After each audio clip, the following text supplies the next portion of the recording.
Guys আসসালামু আলাইকুম, কেমন আছেন সবাই? আমরা যাব হচ্ছে কালকে 4টায় রওনা দিব। ওই কক্সবাজারে যাব।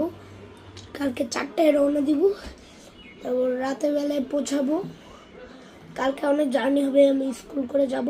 তো একটা ভিডিও দিব, লং ভিডিও। ওই লং ভিডিওটা পরশু আসবে না কালকে আসবে ঠিক জানি না। কালকে তো অবশ্যই আসবে না, কারণ কালকে তো আমরা রাতে পৌঁছাবো। রাতে তো আমরা কিছু উপভোগ করতে পারবো না, এই জন্য আপনাদের ভিডিও দিতে পারবো না। কিন্তু আমার ভাই মুহূর্ত, যে দেখছেন না অনেক ভিডিওতে, মুহূর্ত যেতে পারবে না। মুহূর্তের পরীক্ষা আছে, এই জন্য।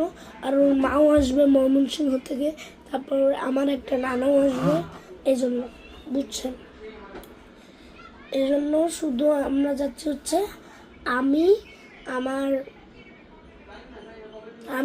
আমার মা, আমার বাবা আর আমার নানি, বুঝছেন? আমরা যাচ্ছি কালকে, তারপর পরশু পৌঁছাবো। পরশু এই লং ভিডিওটার জন্য পরশু ওই লং ভিডিওটা থাকবে। ততক্ষণ পর্যন্ত ভালো থাকবেন, সুস্থ থাকবেন। আল্লাহ হাফেজ গাইস।